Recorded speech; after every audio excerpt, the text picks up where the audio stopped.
If I could have everyone's attention. Hello? Hello? This afternoon, right? Okay. All right, we're going to go ahead and get started. We have a packed full hour, so I want to make sure we get through everything. Before we get started, I'm Melanie Black, the Executive Director of Drug Free Collier, and we're bringing Dr. Jessica Spencer here to talk to us about some of the issues going on with this amendment that we're all going to be voting on here very soon. And so we're here to educate the community, and that's our sole purpose, is to protect our kids and to make sure that we all make informed decisions. Before I introduce her, I just want to make a couple statements.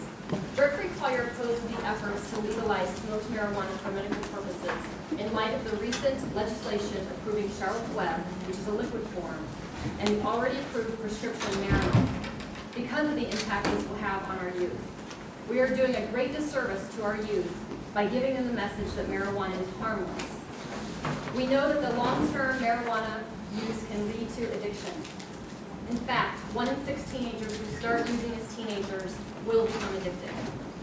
Legalizing marijuana sends a clear message to our kids that it is not dangerous and seriously undermines our efforts to reduce youth drug use. Marijuana is being portrayed as harmless. It is anything but that. It does have addictive qualities, which changes mood, behavior, and some long-term effects in children, such as an IQ drop, brain abnormalities, and other mental issues. We are doing a great disservice to our youth by giving this message that this is harmless. And I want to thank you for taking the time to come out to hear about this important message. And I want to go ahead and introduce Dr. Jessica Spencer. Thank you for coming out here today. Dr. Jessica Spencer is a 16-year veteran in the substance abuse prevention and intervention field. She works closely with substance abuse prevention coalitions, alcohol task force, and youth development groups in her community. Her passion is to counsel youth who want to help others through community and public service. Dr. Spencer recently took a leave of absence from Manatee County Substance Abuse Coalition, where she was the project director to work on Vote No on 2 campaign. In her role, she oversaw the Manatee County Youth Commission and special projects of the coalition. She currently serves as the statewide coalition director for the Vote No on 2 campaign. The Vote No 2 on campaign is a grassroots organization bringing the truth about Amendment 2 to the voters of Florida. The coalition includes members of law enforcement, business leaders, constitutional law attorneys, doctors, and other medical professionals, parents, and Floridians from all walks of life. Dr. Spencer earned her bachelor's degree from the University of Tampa and her master's degree in substance abuse counseling and education, as well as her doctorate in education and organizational leadership at Nova Southeastern University. She is a certified prevention professional and addiction professional in the state of Florida. We welcome you.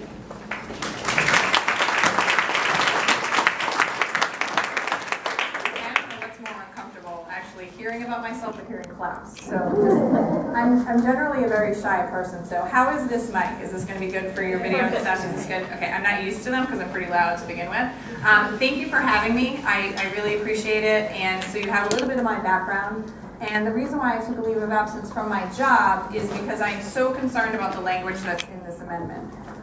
If we look at the ballot summary, it sounds good, it looks good. I can't imagine that any of us in this room are not compassionate individuals, so I'm sure that we would think this is a good thing for our state. The unfortunate piece is when you get to the language that's actually in the amendment is when we start to see problems. How many in here have read the amendment? So few. Okay, good. Did everyone get a packet that looks like this? And if you didn't, we will find one for you. Does everyone have these? Pretty much. I think there were a few that came in that didn't. Okay. If we can get these to the back. Awesome. Thank you. Everyone now has an amendment.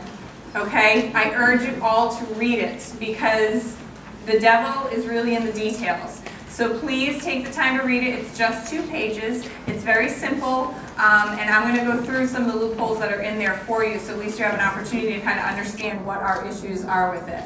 Now, I like to move around a lot, so I'm sorry for the camera woman back there.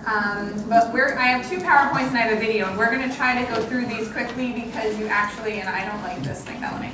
I know we have another very important speaker today too, so I'm going to go through as quickly as possible. So when we think of marijuana, we think no big deal, 1960s, 1970s weed, What was the worst thing that happened? You burned your bras and you danced at Woodstock, no problem, nobody got hurt, no big deal. That's unfortunately not what we're talking about today, because back in the 60s and 70s, the THC in the marijuana, which is the tetrahydrocannabinol, it's the part that makes you high, it's a psychoactive ingredient, was only 1 to 2%. Then it crept up to about 3 to 4% in the 80s, and now we're seeing upwards of 15, sounded like 50, but we're seeing those in edibles, 15 to 25, 26, 27% THC. This is an enormous amount of THC in the marijuana that's being grown these days. Another way to think of this, if you're not an auditory learner and you're a little bit more visual, look at the slide on the left. Basically, the amount of THC that you could get from a whole joint in the 60s and 70s, you would now get from just one hit, one puff off of a joint, okay? Just so that you can understand a little bit more of the high potency THC that we're dealing with here. So here's your ballot language that I talked about. This is what we're going to see when we go to the polls. This is what we're going to read. And again, this doesn't sound that bad when we're thinking about family members, etc., that are sick, dying, and debilitated. I can understand why we would probably vote yes for that, but by the end of this, I'm hoping that you'll vote no. And here are some of the loopholes that we'll get to in explaining why. We are the only state that has 0 age restriction. There is no age restriction on our medical marijuana language. The only state. The other states that are listed up here, you can see, at least took some precautions to protect their youth. We have none. No age restriction. Because they have no age restriction, what this also means is that there's no parental consent, because the authors of the amendment also put the word confidentiality in there. So that means that a youth would now have a constitutional right to get pot without parent or guardian consent. Because remember, this is a constitutional amendment. This supersedes all law, all county, all city law in the state of Florida.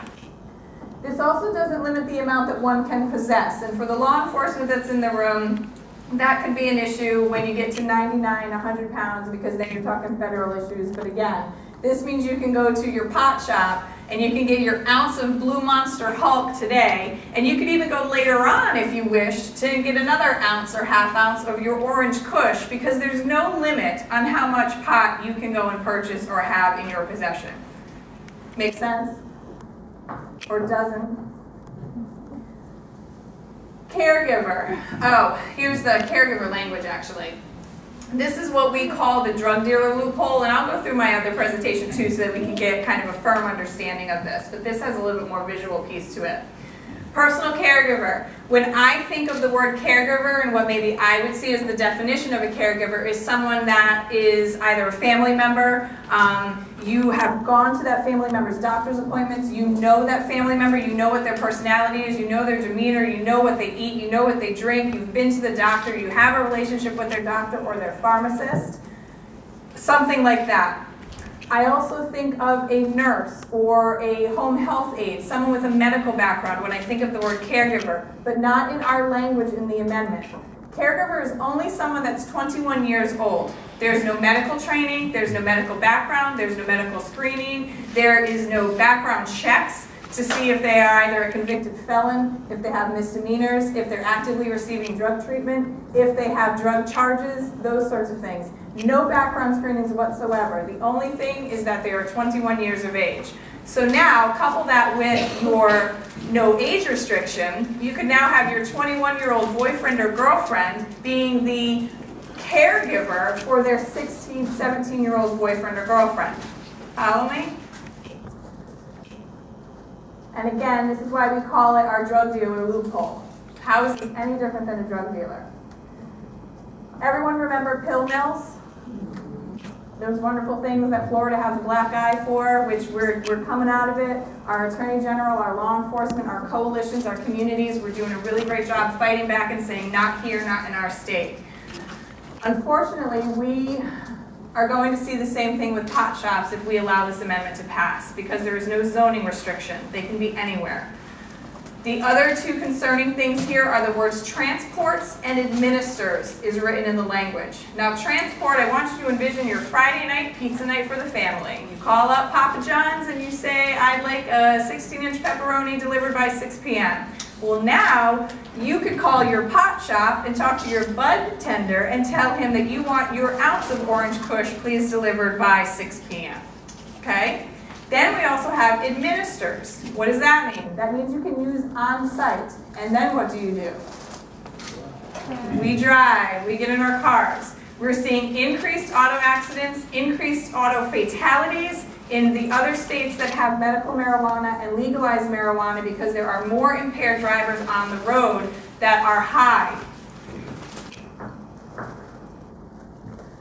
Here's another thing to remember when we're thinking about our pill mills, because I don't know if down here you saw a lot of the out-of-state tags that we saw up in the northern end of the state, although our sheriff's office is saying yes, we did, so okay.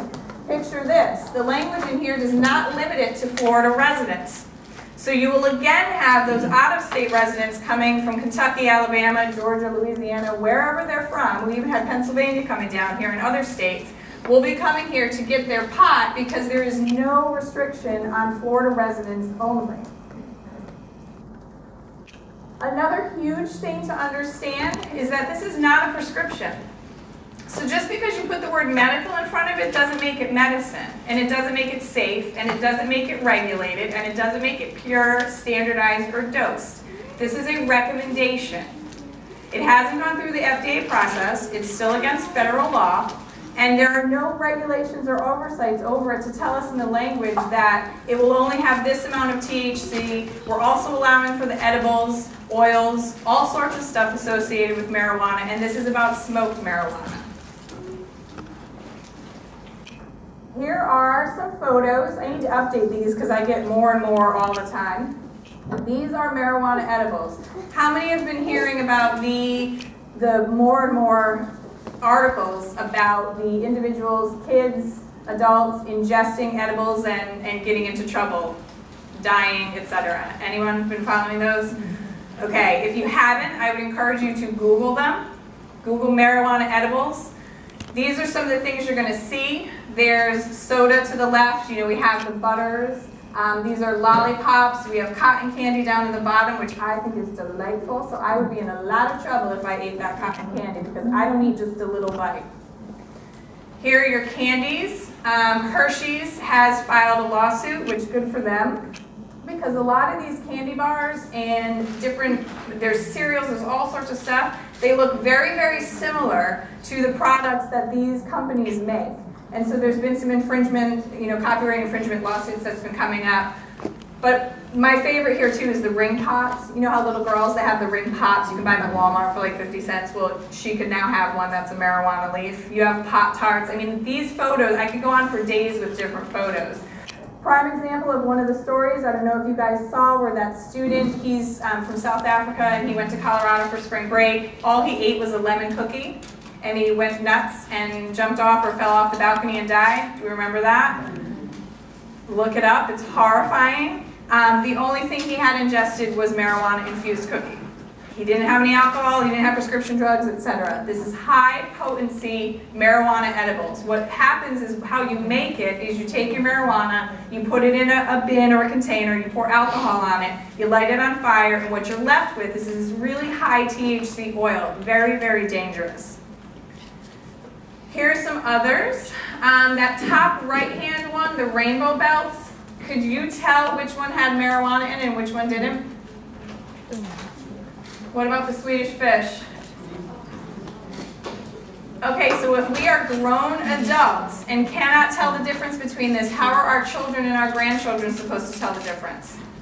I have a couple of colleagues out in Colorado, and what they have to do is send their kids when they go to their friend's house, they have to send them with their food, their candies, their drinks, their everything, because they are so afraid that they're going to accidentally ingest something at someone else's home.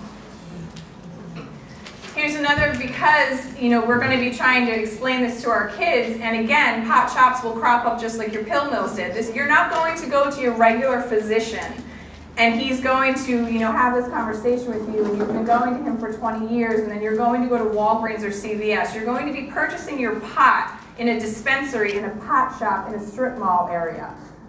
How are you going to explain that to your kids and your grandkids? And how are the tourists supposed to explain this to their families when we've got lollipops and cakes and cookies and all sorts of stuff, when the little guy is like, oh my gosh, Mommy, there's a new store. Can we go in and have candy? How do you explain that to a child, that that's not safe? Here are just some examples. This photo on the left is just, there's been an increase of crime, so he's basically saying, don't rob my house, I don't have the stuff, go next door to where it's really at. Because there's increased crime, because this is going to be in people's homes, it's in the businesses, it's cash-based, etc. I won't belabor that point. But again, there's no zoning requirements for this. Here's one of the other major concerns, and this is going to go back to that ballot language, and it's going to go back to all of us as compassionate, caring individuals, that I can't imagine any of us would argue with someone that has a debilitating illness or is on their last couple of weeks of life. You know, one of my standard arguments, and law enforcement, I apologize every time they're in the room for this one, that it's true. If my family member was on their 2 weeks to live and they were in such excruciating pain and they wanted to shoot heroin, by all means go for it. Because they have 2 weeks to live, and you know what? Whatever is going to make them feel better, I'm not going to argue with. I'm going to help them. I get it. And I'm sorry, but that's just where I come from. I know it's controversial. The problem with this language is that's not what this is about. This isn't about everything. Menstrual cramps. The headache I'm giving you right now from having this conversation would qualify you for medical marijuana, because the word chronic also isn't in there.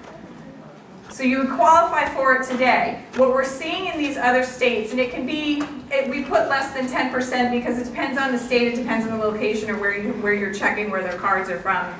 We're looking at 90+%, so 93, 95, 97, again, depending on where you're pulling the data from, are using medical marijuana or medical excuse marijuana for pain. Again, the menstrual cramps, one of my favorite ones out of California is this guy who has it because his neighbor's dog barks at night and he can't sleep. Okie doke. Less than 10% have the medical pot cards because they have one of those debilitating illnesses. That's my concern when I look at this language, because we already know what this looks like in other states. We also know that the average user of the medical pot cards are a 32-year-old white male with no history of chronic illness but a history of substance abuse. This is my last slide on here, and that little doggy, I love that little doggy. One of the investigates found that in California, the abuse of the law there is rampant.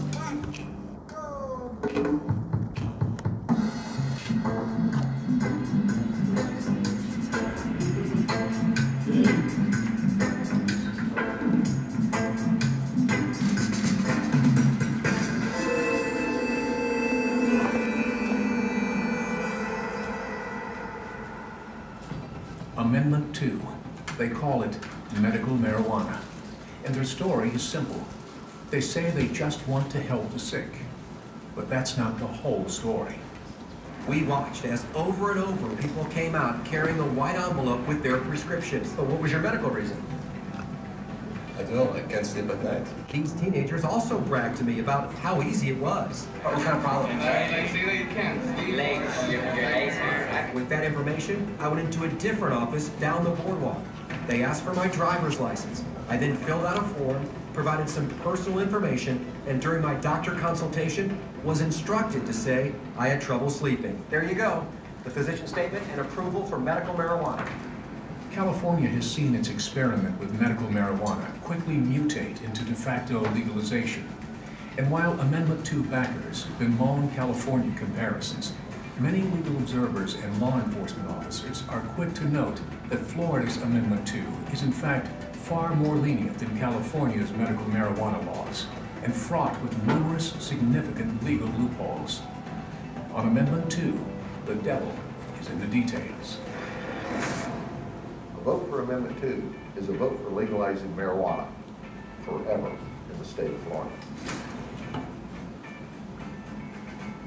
Amendment 2 would be one of the most lenient medical marijuana laws in the country. Amendment 2 does not require what we call a prescription, and it does not require or even allow what would be a prescription under federal law or under state law, because that would be illegal. Under Amendment 2, you'll get a recommendation.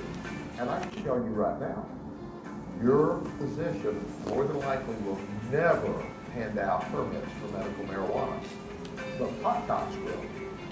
Under Amendment 2, so-called medical pot could be obtained without a doctor's prescription. But what diseases would merit pot smoking? Almost anything. Among the diseases that would qualify for medical pot under Amendment 2, the measure also lists other conditions. This loophole effectively legalizes pot, paving the way for Sunshine State pot docs to recommend medical marijuana for conditions such as stress and trouble sleeping, which is exactly what's happening in other states, where fully 90% of pot smoking recommendations are for, quote, pain. It is not meeting the standards of 21st century medicine. It's not going through any kind of process to make sure that it's standardized. There's no dosing associated with it. For people that are truly, truly sick, this is actually a dangerous combination for them.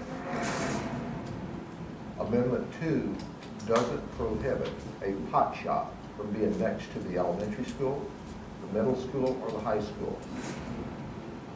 Where can we take our family? It's gonna be everywhere. You're not gonna be able to walk, turn the corner. This person in pain, that's what they're gonna say. They had to go outside and smoke. In 2010, an epidemic of prescription drugs, namely oxycodone, swept through the Sunshine State, killing thousands of Floridians, becoming what Florida drug czar Bruce Grant called the single greatest challenge to the state's public health and safety. 4 years later, swift legislative action has shut down Florida's pill mills. But that's not the end of the story. With its combustible combination of loopholes and generous legal protection for pot-peddling physicians, Amendment 2 threatens to replace pill mills with pot docs. I served as a circuit judge, and I had the privilege of sitting over the first case in the United States where a doctor was charged with his prescription practices. He had a pill mill. From that one doctor, Santa Rosa County, a county of 80 to 90,000 people at the time, was the second county, only behind New York City, in the distribution of Oxycontin in the entire nation. One doctor. And I can see the exact same thing happening with pot shops. It doesn't take the one doctor. The reality of this situation is that you are going to have pot in your neighborhoods because there's no restrictions. You are going to have pot next to your local store. You're going to have pot next to your schools. People may think that Amendment 2 will only affect other people. That would be wrong. Amendment 2 will be in our faces, in our neighborhoods, near our schools, near our restaurants, near our homes. It is not something that's going to be neat and clean and out of sight. It is going to be everywhere and unavoidable. The most concerning thing for me for the medical marijuana constitutional amendment in our state is that there is no age restriction. Children can use it, teenagers can use it, high school students can use it, college students can use it. As long as they can find a doctor who will write that certification and say they can get the drug, they can get the pot. And they can obtain marijuana without your consent. That scares me as a parent. What's going to happen with this amendment is that a kid will be able to access drugs without any oversight because it's not in the law, it's not in the amendment. Though riddled with loopholes and plagued by fine print problems, Amendment 2's biggest malfunction can be found in the ballot summary itself, the word caregiver.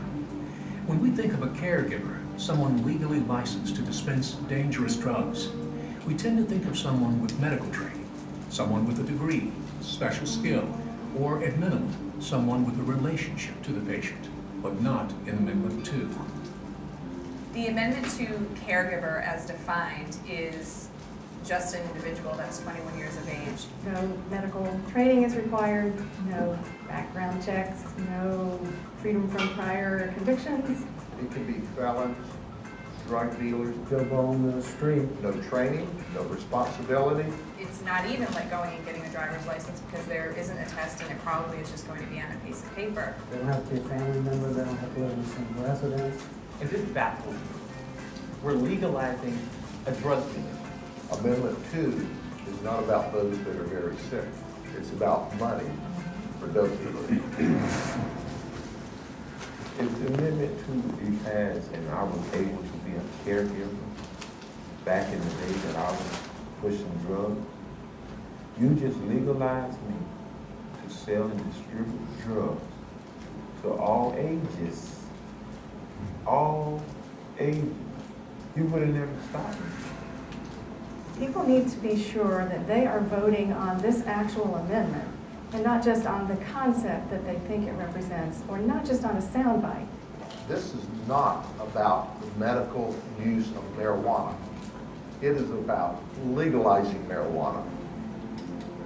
Amendment 2. It legalizes drug dealers, allows teens to buy pot without parental consent, offers special legal protection to pot docs, and promises to plant pot shops in a neighborhood near you. Sure, they call it medical marijuana, but that's not what it is. A vote for Amendment 2 is a vote to legalize pot smoking in the Sunshine State. Okay. So I think some important pieces about that too, which I didn't say. I think if you're for recreational legalization and smoking marijuana, then this is for you.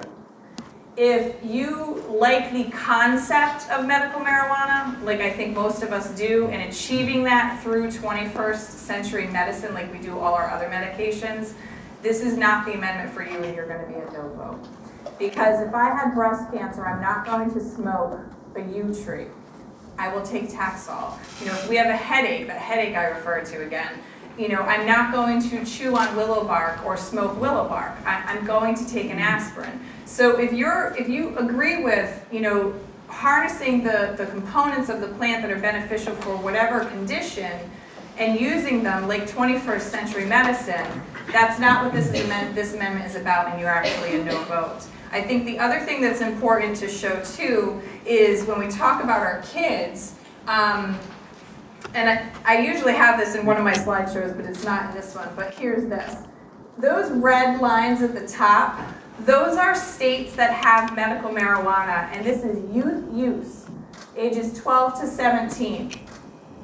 So we can see from the data that our perception of harm as adults and as communities and as individuals directly correlate to youth use and youth use rates of drugs. So when we put the word medical in front of something and we're telling our kids that it's okay, their increased use goes up, or their use of drugs goes up. Make sense?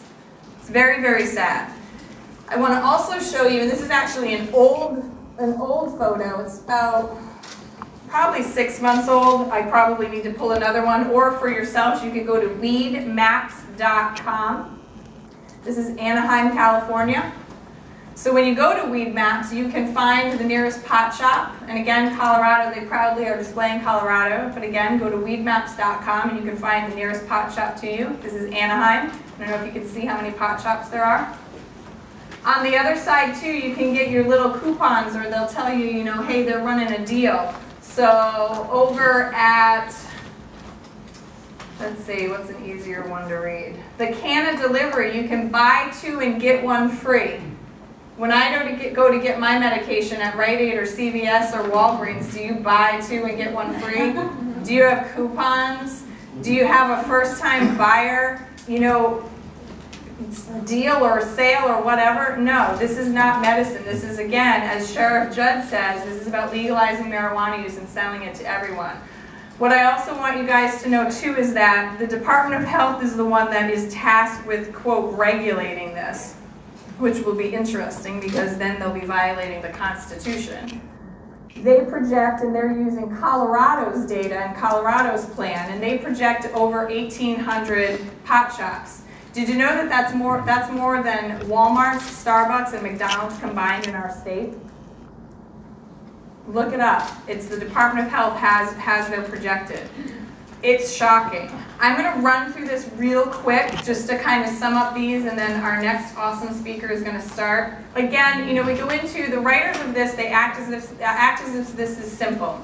This is just about the sick and dying. But if you watch the Supreme Court hearing, John Mills, who is the attorney who fought for this and who wrote this up at the Supreme Court, he himself says this is for people with throat pain, trouble eating, trouble sleeping.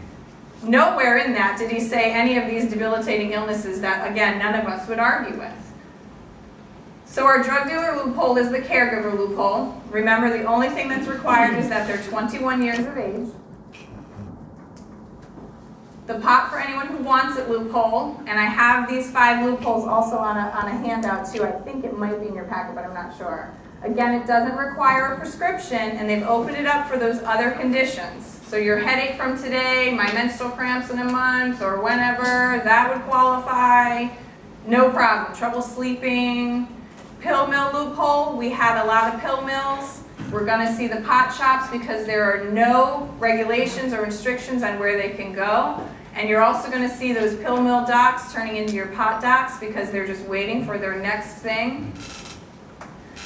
Also doesn't have any limitations on where they can be located. Again, next to your kids' schools. It's not regulated or restricted, or it could be next to your favorite restaurant or your kids or grandkids' dance studio or a dojo. The teenager loophole, which is just still, I'm just amazed. We are the only state that did not put an age restriction in this. I just don't get it. It just still amazes me. And again, in November, we don't get to vote on what we think it should have said or what we would have hoped it would have said if it was really about sick, dying individuals. We have to vote on the language. So the language that you're looking at is the language. We can't say, please go back and fix this, please go back and change this before November. The language is the language. A yes vote is forever, because remember, it's your constitutional amendment. It's your constitution. A no vote is not right now. Please go back and look at this again or do something with this, and please address your loopholes, when in fact, they've even, the Pro-Pot, United for Care, has actually admitted to their loopholes. They've now formed a Blue Ribbon Commission. They've basically said, yes, we have loopholes, but don't worry about it. Your legislators will fix it, or we'll fix it. We're the Blue Ribbon Commission, we'll fix it. When in fact they know they can't, because the language is already there and it's your constitution. This is not a bill that we can look at later and say, well, could you please adjust this? Could you maybe take this wording out or add this wording or what have you? The language is the language and it's permanent. Do we want our next speaker to come up? Yeah. Perfect.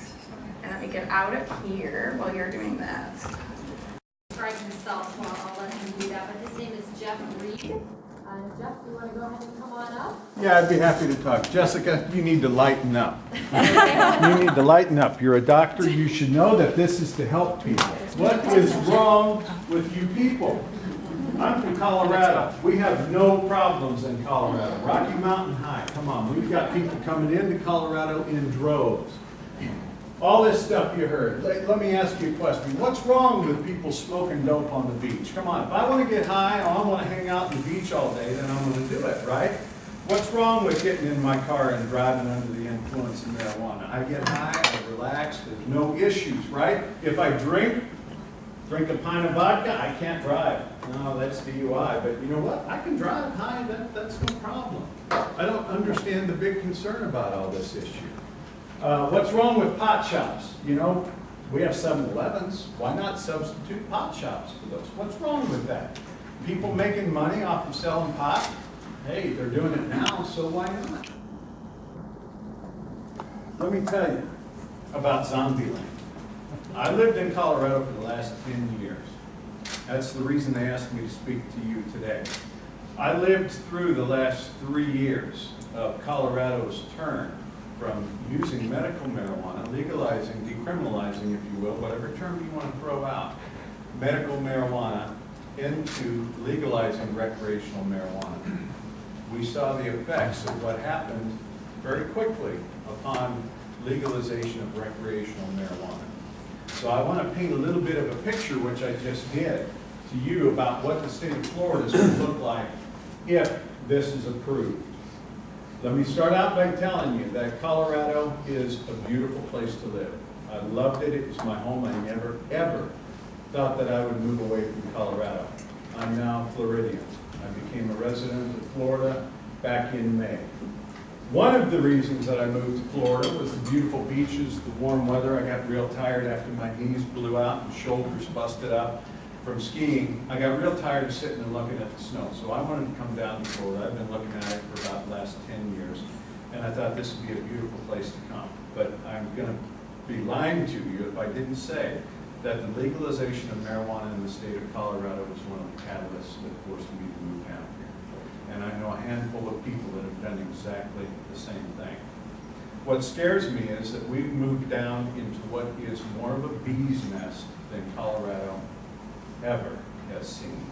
What is yet to come in the state of Florida is going to be more deadly and more detrimental down here than Colorado can even imagine. Let me point a picture about some of the things that are going on in Colorado. They started out with medical marijuana, and here's the way that worked.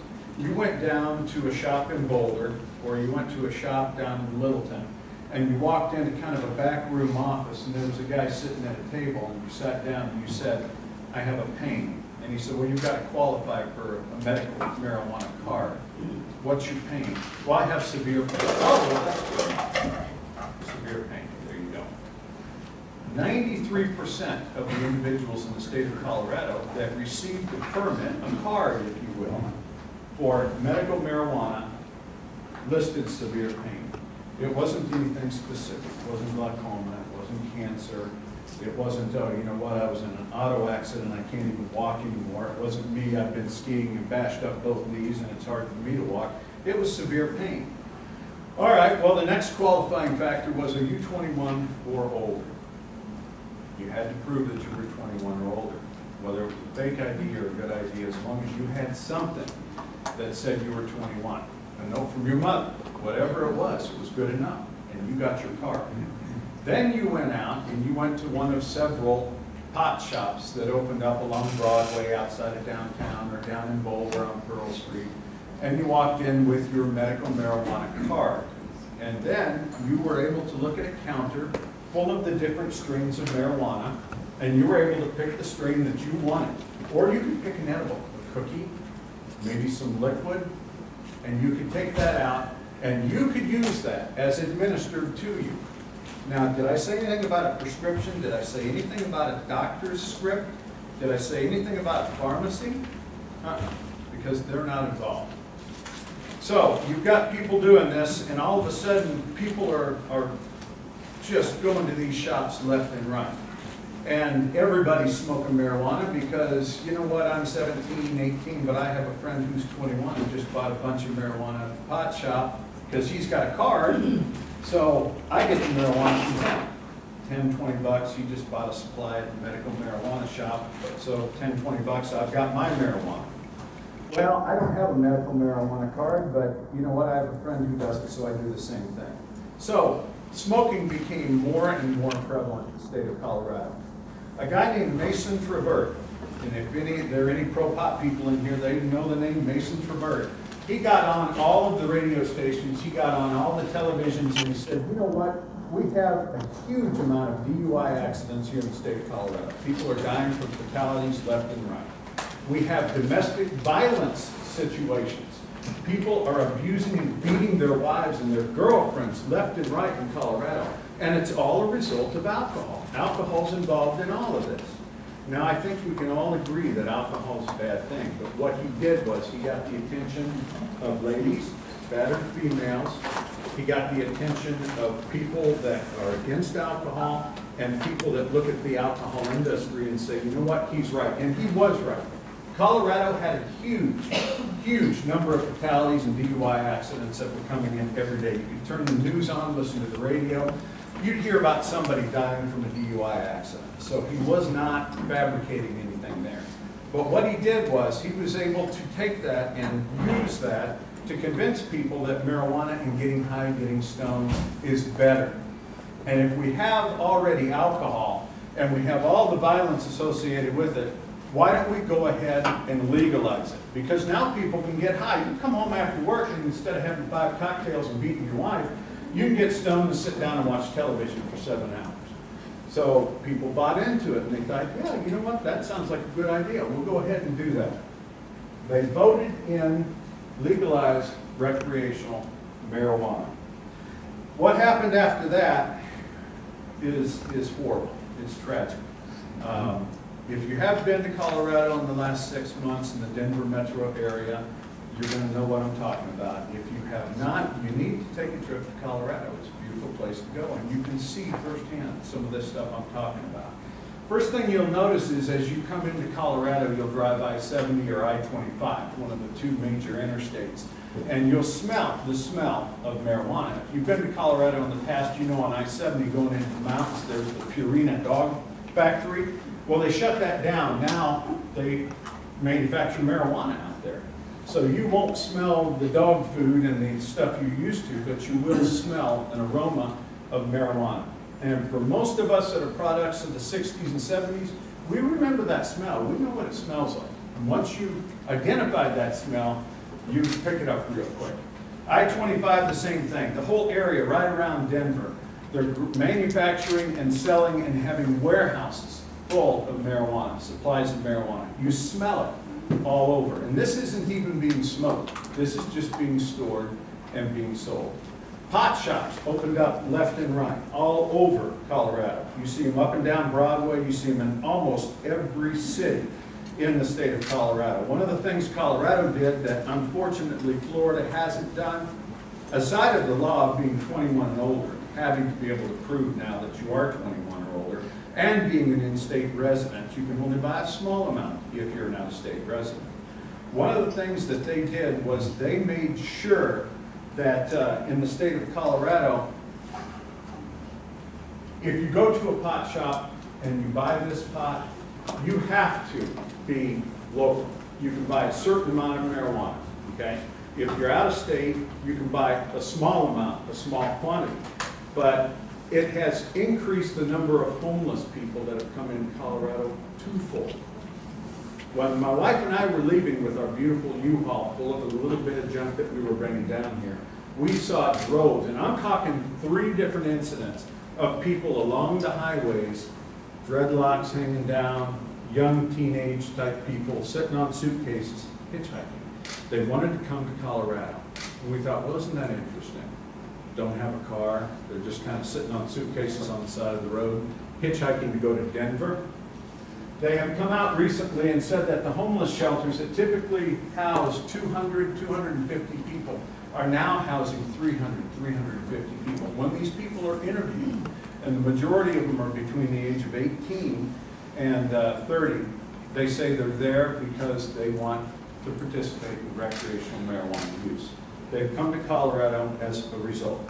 But one thing that they did specifically in Colorado is they limited where they can sell and set up the pot shops. Unlike Florida, as you just heard, the loopholes in this amendment are incredible. I lived in a place called Douglas County. There's a place most people are familiar with up in the mountains called Vail. Those 2 places in particular have voted with their citizens in the county and within the city to eliminate any sales, manufacture of marijuana. They can't prohibit people from smoking. And to be fair and honest, people have been smoking up in Vail and up in the mountains and ski resorts probably for a number of years. Not near like they are now, but they still have voted not to sell. Here in Florida, we can't do that in Collier County. This thing passes, Naples is going to change. We can't say, Collier County, City of Naples, we don't want marijuana pot shops going up. We don't want our youth and our people sitting on our beaches smoking pot. And let me tell you what happens with that really will affect the state of Florida. In Colorado, they're already seeing a decrease and an outcry from citizens all around the country, getting a hold of Ski Country USA and saying, we don't want to come to Colorado and ski anymore. We don't want to bring our families, pay $120 per person per day for a lift ticket to ski in Breckenridge because there's pot shops everywhere. Because last time I was there on the chairlift, all I smelled was marijuana coming out of the forest, out of the woods. The person in front of me, the person next to me on the chairlift was smoking a joint. We don't want to come to Colorado, so instead, we're going to go to Utah, we're going to New Mexico. We'll go to a place like Wyoming, Jackson Hole, to ski. The resorts are beginning to feel an effect that will be huge probably on them this year. And granted, legalization's only been since January, so there was only a small couple of months they could feel that. But what I'm getting at, how do we survive here in Florida without a state tax? We have tourism taxes. People come to our beaches down here. People go to Disney World. They go to all the resorts down here. They bring their families from all over the country in the winter. How do you think they're going to feel when they come down to Naples and they sit on Vanderbilt Beach and on Saturday and Sunday, droves of people come up from Miami or even the people that have landed here, and all of a sudden there's a cloud of smoke, marijuana smoke, all up and down the beach. Do you think they're going to want to come back, bring their kids, hang out on the beach, have to smell marijuana? No, they might not partake in it, but do you think they're going to want to come and attend and show that to their kids? No, they won't. So what happens to tourism in the state of Florida? Tourism begins to drop off. You go to Disney World, all of a sudden your kid goes to the bathroom, comes out and says, I smelled something funny there. You walk about 10 feet to the bathroom, if not closer or farther away, and you smell the smoke of marijuana coming out of the bathroom. Sure enough, they're hitting a pipe in there. You're going to want to bring your kids back to Disney World? No. So what happens to that income coming in from the resorts and from the beaches and from the tourism? It goes away. And what happens when that goes away? We start paying state taxes like any other state. Some of the things that we've seen in Colorado that made this thing so bad. I use the excuse that a lot of the pro-pot people do, that it's better than booze. It's better than the pills, oxycodone pills. You know, people are hooked on pills, especially in Florida with all the pill mills. So why don't we have marijuana? Well, my rebuttal to them is, why do you want to throw gasoline on an already burning diesel fire? You throw the mix of marijuana on top of booze and pills, it doesn't help the situation any at all. The increase in DUID, driving under the influence of drug accidents, has tripled in the state of Colorado. I learned something last night from my 22-year-old son, God bless him. He partakes in the use of marijuana from Denver, and he's here visiting this week. And he said, Dad, things parents love to hear, Dad, you were right. I wish I could have had a recording because it would be my ringtone every time he calls me. And I looked at him and I said, what was I right about? And he said, you wouldn't believe the number of people driving stoned. I said, well, what's wrong with driving stoned? You know, you pull up to a stop sign, you wait, look both ways, and you wait, you wait, you wait. And he laughed and he said, you think that's funny? He says, but it's true. They drive up to lights and lights will turn green. And he said that every day when he drives to work, to and from, now this is a 22-year-old who smokes marijuana. He said, I look over in the car next to me and I see him hitting a pipe. He says, they're driving back and forth through lanes. He says, I don't know if they're drunk anymore or if they're high or both. He's seeing it. He says, you know, this looks beautiful down here, Dad. Maybe I could get a job down here. Maybe I could find an apartment. I said, really? You said you never moved from Colorado. He said, I'm up to here with it. He said, we have so many people hanging out now on the street corners with signs, panhandling, asking for work, asking for a handout. He says, I bought some food the other day to give to a guy. He laughed at me. He said, I don't want that. He said, I want to buy a joint. He said the homeless have become mean. He works downtown on 16th Street Mall in Denver. He said he'll walk up and down 16th Street, and he works hard for his money. He says, you know, they'll ask me for a handout. And if I say, man, I'm working for my money, no. He says they'll curse at you. If they have something to throw at you, they'll throw something at you. He says they're just buying. Colorado, what a wonderful place it is now. On top of that, the homeless, as I said earlier, have just quadrupled. Well, what happens? Young people come to Colorado, and they come for purposes of use and smoking marijuana. I have a small group at my church, First Baptist in Naples, and there's a sheriff's deputy with the Collier County Sheriff's Department who works at one of the schools around here.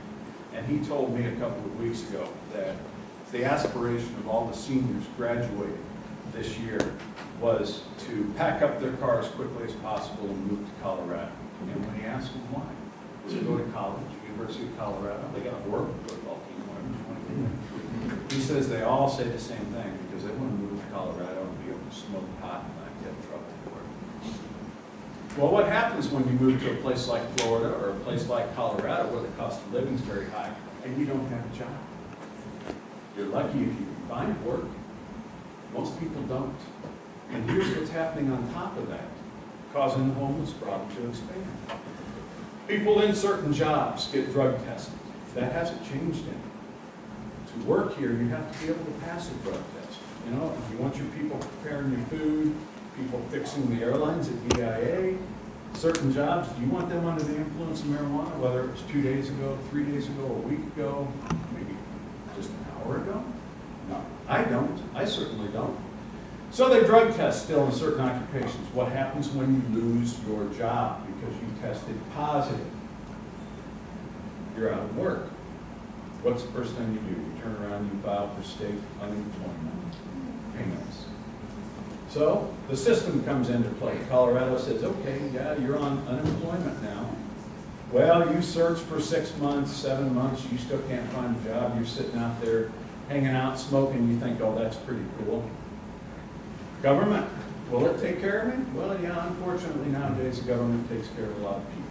A lot of people that really don't need as much. And I'm not knocking welfare. I'm knocking the people that could and should be working, but don't, because they choose to sit around. In a minute, we'll address why. They sit around and they smoke pot. So all of a sudden, Colorado's become a welfare state on top of bilking the money for the unemployment. The panhandling, I told you about that already. It was bad years ago. Legalization has tripled the number of people who hang out with signs on street corners. The crime statistics were just released for the past 6 months in Denver. Much to what the pro-pot people are saying, it went up. It went up 7%. Okay, now something you might not know about me because I didn't tell you is that my wife and I, my lovely wife back there, retired after 32 years of law enforcement in the state of Colorado. I'm a retired federal agent. I was a Kansas City, Missouri police detective for 10 years during the Jamaican drug days. Everything that we've dealt with for years deals with crime, drugs, and alcohol. They all go hand in hand. Ask any of the guys in uniform here.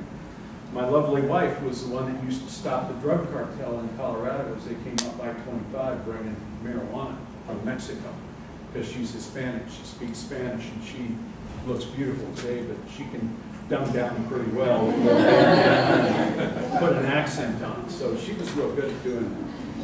One of the things that people say is, well, now that marijuana is legal, we don't have to worry about the backdoor shops, we don't have to worry about street dealers, we don't have to worry about the drug cartel. Well, let me tell you different. And the reason that I can say that is because of our experience in law enforcement, the connections that we still have to this day, my wife being on a narcotics task force. The cartel and the drug dealers, the street level dealers, are bigger than ever. They are profiting more than ever. The reason that they are is in the state of Colorado, if I go into a pot shop and I buy marijuana there, I have to pay a tax on it. Okay, and everybody says, whoa, the great tax revenue the state of Colorado is getting? Well, let me tell you where it's going. It's going to regulation that they never figured they would need to put in place. And it's also going to rehabs. They're opening rehabs left and right. And they've got to pay people to do that. So the tax money coming in is turning around going back to take care of the problem.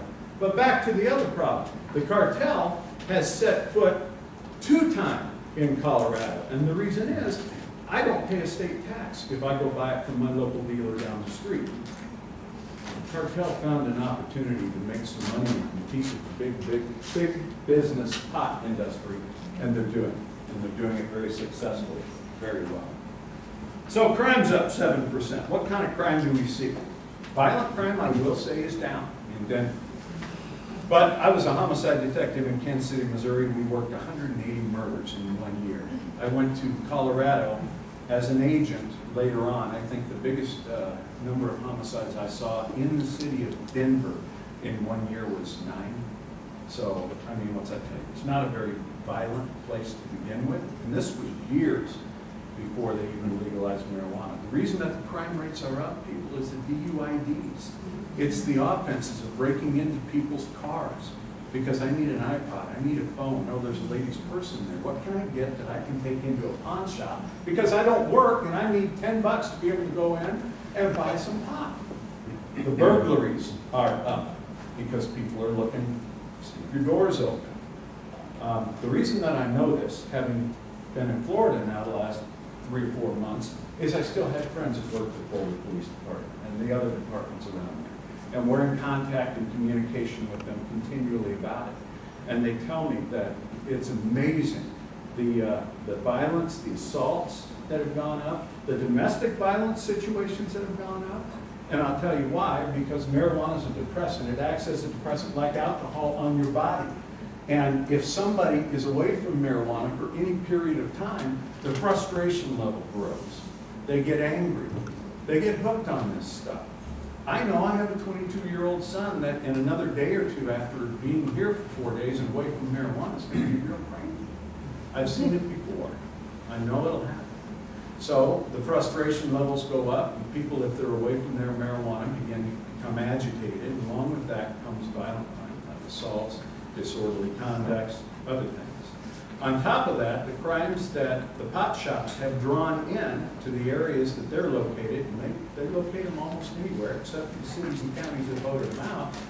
The crimes that have come in there have made the areas unsafe. They're robbing the pot shops. They have to hire armed guards to escort them with money because they're going in to burglarize them at night. They're going in to rob the people one-on-one during the day on closing time. So crime rates have gone up too. Mitch Morrissey, the Denver district attorney, put a great little spot on the internet the other day about 10 deaths related to the use of marijuana in Colorado. People say, well, alcohol kills because you can get alcohol poisoning, but marijuana never killed anybody. Marijuana smoking use may not have directly killed anybody, but being involved in it, the use of it, dealing with it, has. You can go onto the internet and you can find it yourself. 10 deaths specifically related to the use of marijuana or to the marijuana trade. Some of these are people that have set up pot shops. Some are the ones that are the guards in the industry at night. They've been shot and killed for their supply. One, as a matter of fact, is a University of Denver student from South Africa. And this is a whole other thing I'll get into in just a quick second. It's the edible marijuana. He got a marijuana cookie, and it was a 6-day dose cookie. Had 6 pieces cut into it. He was supposed to use 1 per day because the marijuana strain content of THC in the edibles is so strong. He was at a party and he thought he'd give it a shot, so he took his 1-day dose of the cookie. About a half an hour went by. He said, I don't feel a thing. This is a bunch of hooey. So he ate the whole entire cookie. 2 hours later, it was a 3rd-story balcony. The windows were open. You don't have bugs in Colorado, so you can leave the screens and windows and the balconies open. He went running from the kitchen, screaming, and straight ahead to the balcony and took a dive, landed on his head and killed himself. There's another domestic violence situation in Colorado where a guy was tripping out, to use a term, on the edibles. He beat his wife to death. It's a direct result of it. Let me tell you what my 22-year-old marijuana-using son told me last night when we were talking about edibles. Because I asked him, I said, you know, we have a brother-in-law in our family who's 62 years old. He's currently dying from COPD. He began smoking marijuana in Vietnam. He was a Cobra chopper guy, one of the guys that picked up, the wounded. And he's been smoking marijuana ever since. And finally, it's caught up with him. So tell me that smoking marijuana isn't hazardous to your lungs or dangerous. You can ask him as he's dying. I told my son, I said, why don't you use the edibles or the liquid form or something like that? I would rather you do that than smoke because of the damage